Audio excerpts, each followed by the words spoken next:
Hey everyone, happy Wednesday, September 28th. After today, there's only 2 full days of September left before we finally hit October, which means the start of the season, and of course, Halloween, which is one of my favorite holidays. As always, lots to get into today when it comes to the Pittsburgh Penguins, some injury updates because, even though it's training camp, the Penguins injury curse knows no bounds. A couple of other roster cuts today. Jeff Petry got fined. I'm going to also go over his performance from Tuesday night.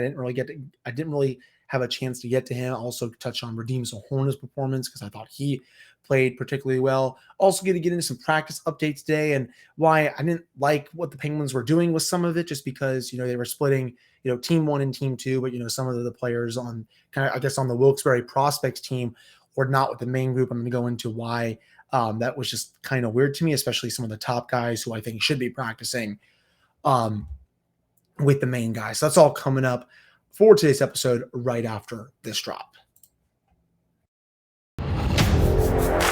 You're Locked On Penguins, your daily podcast on the Pittsburgh Penguins, part of the Locked On Podcast Network, your team every day.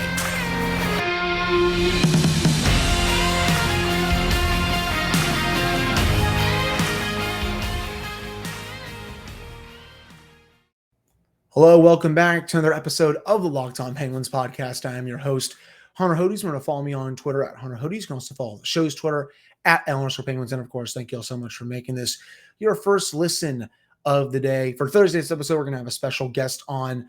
I'm not going to, give the name away, but it's definitely a guest that I've been, trying to have come on for the last couple of weeks. I'm glad that he's going to be able to come on. And I think, either Friday or early next week, we're going to have Josh Archibald from The Athletic back on and give his thoughts on training camp in the preseason, what he's been seeing so far. Okay, so let's get right on into it. So earlier to the Penguins, they released their training camp roster to 54 players. 2 more roster cuts were made. A couple of goaltenders were reassigned to Wilkes-Barre Scranton. One of them was Tommy Napier. So they're going to be battling for minutes down there. Not really surprised at all that they were cut at this point. So roster's down to 54, though I'm sure there'll be more cuts after Saturday's preseason game against the Buffalo Sabres. Going back into some of the game from Tuesday night, definitely not a good performance from Jeff Petry, not a good debut. But again, I'm not really too concerned about it. It's preseason hockey at the end of the day. I know a lot of people saw some concerning things, especially on the special teams. Me and Doug Lackey talked about that at length on Tuesday's show. But another player that, again, I did not think played very well was Petry. Was on the ice for a few goals. One of them, he definitely should have been able to, get the puck out of the zone because the pass went right by his skates, and it was an easy tap in for one of the Red Wings players. I think that was the goal that made it 3-1, 4-1, something like that. That's a play he has to make. I don't care if it's preseason. I don't care if it's regular season, and especially in the playoffs. That's not good enough there. He also was fined $5,000 this morning, if I can find it here. Just a nasty little punch to the head. I mean, it was really, like, I guess, a punch to the head. Kind of, I guess. He took a big hit from Soderblom from the Red Wings with his back turned, and then punched another player near the boards a few moments later. So yeah, it was in the back of the head. I'm fine with him, talking 5K from that, get those kind of plays out of the game. I don't want to, see Jeff Petry be making those kind of plays through the regular season, because if that happens in the regular season or something like that, it could be a bigger fine, or it could potentially lead to a suspension. And, they don't need to be without him for any point in the regular season, especially if Chris Letang is, God forbid, banged up, knock on wood that he is not, because he's been really healthy for the last 5 years. So definitely not good from him, but I think he's probably going to rebound either for the next preseason game or one of the next preseason games after that. Also, Radim Zohorna. I actually thought last night, Zohorna looked pretty good. If you look at if I can find this here, the hockey stat cards, Zohorna was actually 5th overall among all Penguin players for the game score. When you look at that, for defense, he was close to, 0.5 in the positive range. For offense, a little bit, I think it was like close to about 0.8. And then overall. I think it was about plus 0.9 for his game score. He was only behind McGinn, Rust, Zucker, and Pedersen. And, that earned him a spot with the big boys today at camp. He was, I think, really one of the only Wilkes-Barre players who was with the Penguins on for, I guess, the group one for the practice. The other players, kind of like the Wilkes-Barre, Scranton / the prospects were with the other group. It's good to see them giving him a chance. He's on a one-way deal. It's really kind of sink or swim time for Zohorna. Has that big frame, really nice shot, responsible defensively, good skater. I'm really excited for him coming into this year. Again, I don't really know if he's going to make the team out of camp, but I was definitely impressed with his performance on Tuesday night, and it looks like the Penguins coaching staff was as well, because he was with Team One today. I think part of that does have to do with some of the injuries. Teddy Bluger, he's day-to-day with an injury. Kasperi Kapanen, he's still sick. And then Jeff Carter apparently is making progress. He is still day-to-day with an injury again. Penguins injury curse, it knows no bounds. We are so freaking back because this team is already dealing with injuries even 2 weeks before the regular season begins. I think he was on the fourth line. Wayne, there's only 2 players on the fourth line. I think he was with Caggiula, if I'm not mistaken. So, he was good. Petry wasn't as good. Just, really wanted to get into those 2 players. And, I had a couple of people asking about the goaltending in my DMs today. Jari, not the best night, but again, it's fine. I thought he also made some 10-bell saves before he was really getting run out of the building. A couple of them, the Penguins were actually on the man advantage, and Jari had a couple odd man rush saves where he came right out, looked aggressive like he did last year, and made some nice pad saves. And I think another one, he had to slide across, get his pad right to the post, and was able to make a nice a nice diving save, I should say. So I thought he was all right, but, obviously gave up some goals that I didn't really care for. Casey DeSmith was fine. Didn't really give up too many bad goals or anything like that. It's just because it's preseason. I don't really, go so in depth about the goals that some, goaltenders, give up and stuff like that, just because they're going to figure their stuff out. It's not a big deal to me at all. So again, I'm glad I was hopefully able to calm everyone down when it comes to that preseason loss. I know 0 for 8, 0 for 9 on the power play is not good. Especially, penalty kill was also not looking that sharp either. But again, people, we're at 15 days until the season at this point. A lot of work to be done. Mike Sullivan even said it after the game. We still got a long way to go. We haven't had a lot of reps with the special teams yet. We're going to start to get those down. So, excuse me, I'm totally okay with it. We'll see how they play on Saturday against Buffalo. I think you're probably going to see a better performance overall. I don't think you're going to see all those regulars play in that game. I think you're going to see a mix of prospects and regulars in that one. But, we'll have to see with that. But that wraps up this first segment of today's episode. Coming up in the second segment, we're going to get into something I noticed today with the practice groups and why it was just a little bit weird to me, I guess is the way to say it. But before I get to that, BetOnline.net is your number one source for football betting info this season. You can find all the latest sports developments, team matchups, news, podcasts, and in-depth articles and analysis on every game you can find.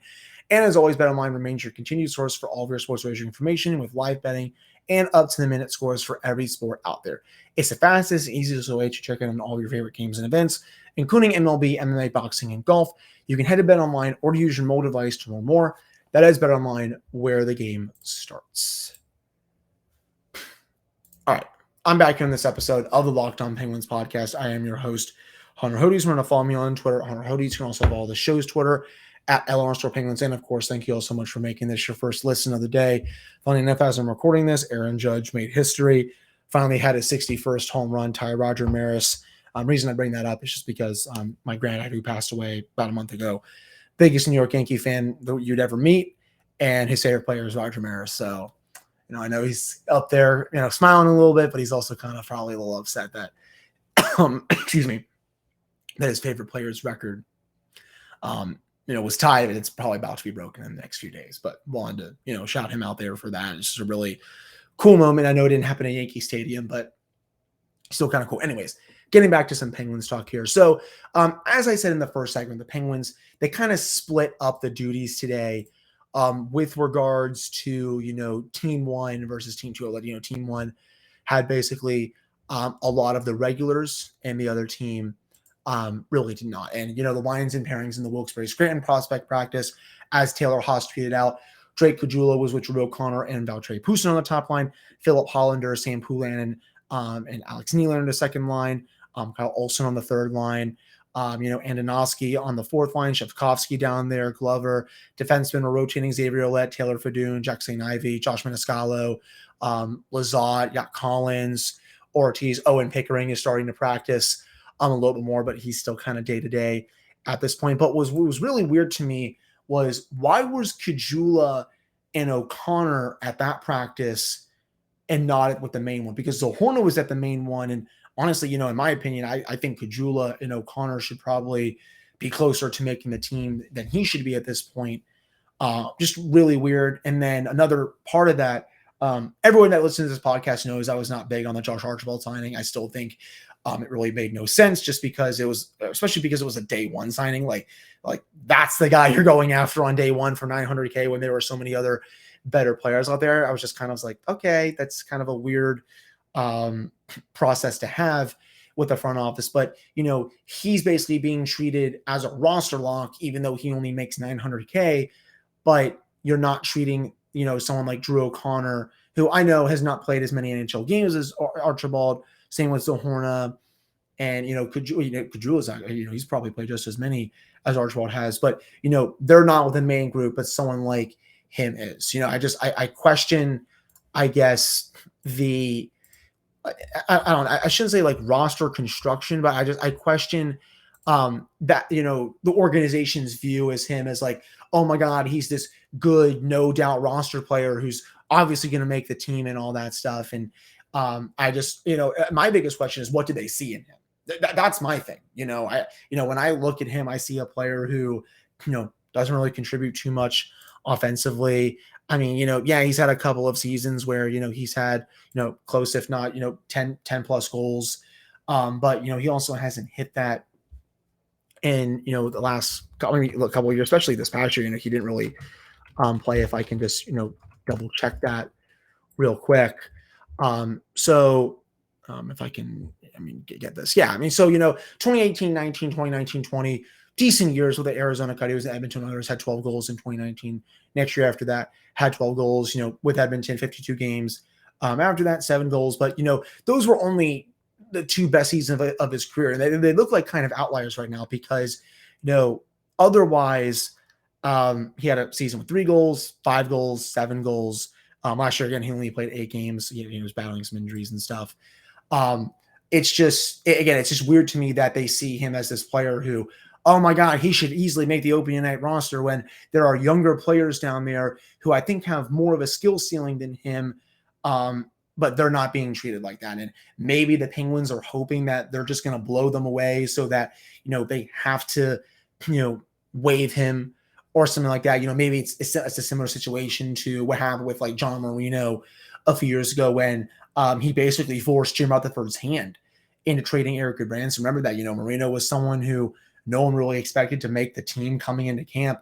And then he just comes in there, wows everyone, plays great in the preseason. And then, he's playing third pair minutes and then he's playing second pairing minutes that whole season. He's had a great rookie season. And, honestly, he was a Calder Trophy candidate until he got hurt towards the late stages of that year. So I think the Penguins have kind of been hoping that maybe an O'Connor, a Caggiula, a Zohorna, are going to do something like that. But I guess they haven't done that yet in camp and in preseason. But again, it's definitely still a little bit weird to me when you think about that, just because, I just, again, it's just like what went into the evaluation that prompted a signing where the Penguins are like, oh yeah, we definitely have to sign this guy on day one of free agency, even though there are so many other players out there who are better offensively and I think and better defensively. Because, even like underlying numbers wise, you look at like natural stat trick,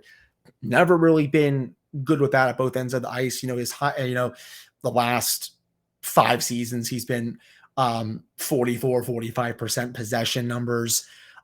Same time, he's been below 50% of the actual goals for when he's on the ice. Same with the expected goals, scoring chances, exact same thing. High danger chances has been negative every year except one that came in 2017-18 with the Penguins, and same for the actual high danger goals for. So I definitely don't think they were using analytics to do that move. I think they were just going based on vibes. I've seen people say that like there's a history with him in the organization, and sure, that definitely makes sense just because he was drafted by the Penguins, but the regime that drafted him is way gone. So just a little bit weird to me. Again, I'm someone who was never really that high on the signing when it started, and maybe he will blow me away and wow me. That's would not be the first time I was wrong. That's for sure. But my main point is I'm trying to bring home here is that I think there are better options than him right now in the organization, in a Drew O'Connor, in a Drake Caggiula, in a Radim Zohorna, in a Sam Poulin, even in a Valtteri Puustinen that should be getting, ice time over him just because, the large majority of his sample size, it's not that good. His impacts at both ends of the ice, generally replacement level, if you ask me. So I'm just kind of like, okay, hasn't really done much in camp and preseason, but, he's already been grouped with the regulars. I mean, I guess just because, they made an investment with him in day one of free agency, but, honestly, I don't think anything should be, given to him on a silver platter. I think he should have to earn it just as much as some of those younger players have been, or trying to, at least. But, again, that's just my opinion on the matter. Let me know what you all think about that. Do you think some of the younger players should have a shot over him, or what do you think with that situation? Also, what do you think about Jeff Petry's performance, Radim Zohorna, and all that stuff? You can leave a comment on the YouTube page, or you can DM me and all that stuff. So still a little more to get to for today's episode of the podcast. We're going to go into some of the lines that we saw during practice today and a couple other topics that I've also been thinking about too. So that's all coming up right after this commercial break. All right, I'm back in this episode of the Locked On Penguins podcast. I am your host, Hunter Hodes. Remember to follow me on Twitter at Hunter Hodes. You can also follow the show's Twitter at @LRSoPenguins. And of course, thank you all so much for making this your first listen of the day. So getting into the regular Penguins lines and pairings in practice with no Carter Kapanen, and Blueger was leaving early. Same thing with Gensel, Crosby, Raquel, Zucker, Malkin, Rust. They're not just going to give up on those lines just because, oh my God, they had one bad preseason game and all that stuff. I mean, it's just, it's not going to happen. Third line, Brock McGinn with Ryan Poehling and Josh Archibald. And then Heinen and Zohorna were working as just a pair on the fourth line. In case anyone, didn't think Ryan Poehling was going to make this team, he is going to be on this 23-man roster. I don't think they would have traded for him in the Petry-Matheson trade if he was just going to be put on waivers or something like that. I think they definitely see something there. I think they're hoping to unlock some new potential with him just because he is a former first-round pick and he has shown signs, he's shown flashes of being that, of living up to that pedigree in Montreal, even though it hasn't really been there that often. But, I think they're definitely high on him. But, at least, for me, though, I only really see him as kind of like a fourth line winger, to be honest. Maybe someone that you can put on the wing on the third line, but if he's like your third line center or something like that, definitely not my cup of tea, to say the least. Definitely a bit weird to see Heinen on the fourth line, but it's injury, so I'm not really going to read too much into it. Dumoulin, Letang, Pettersson, Petry, Ty Smith, and Jan Ruta, and then POJ with Chad Ruhwedel and Mark Friedman. I really do think you're starting to see Smith start to separate himself from POJ, and I don't really know what that means for the rest of the defensive core here. The Penguins, again, they got 2 weeks to figure this out, especially with their salary cap situation. I really don't know what the injuries are going to look like in a couple of weeks. I would assume that, obviously Kapanen's going to be back. He won't be sick anymore. I would assume that Carter will be back in 2 weeks. Same thing with Blueger.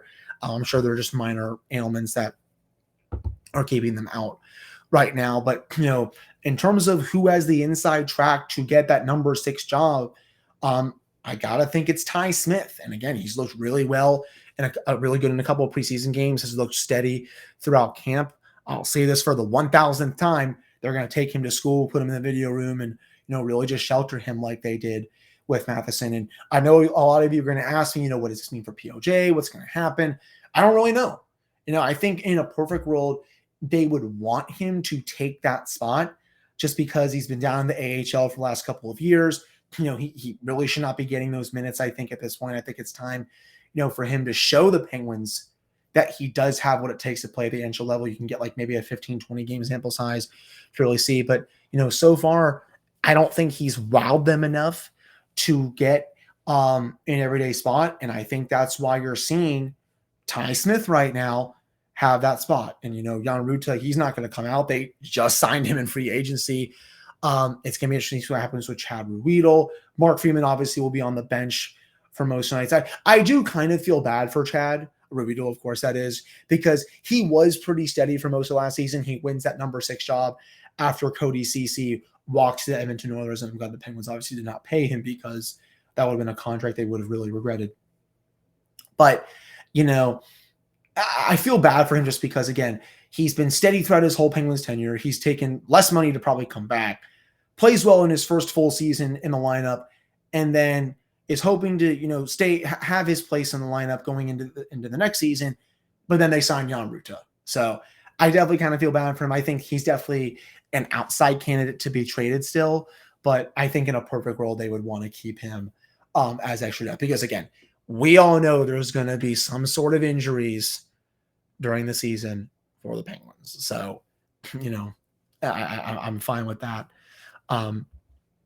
To be honest, not really, too many other updates from the Penguins for their training camp practice today. Again, I think they got a couple more days of practice before they have their next preseason game against the Buffalo Sabres. Overall, I think that's all I have for you for today's episode. I'm glad I was able to, to at least talk for, 22 to 23 minutes. That is usually the average, I think, at this point. I'm definitely extremely excited to be back, doing this every day, even though we're still talking about training camp practices and who's playing well and who's practicing well versus who's not, it still passes the time. And, I like giving those updates because, it is a lot of fun, to say the least.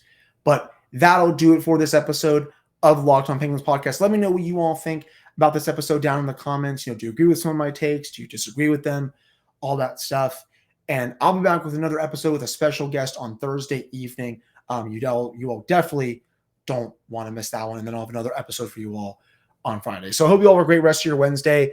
We're squarely into fall now. I'm so hyped for the start of October and the start of the season. And I will talk with you all on Thursday.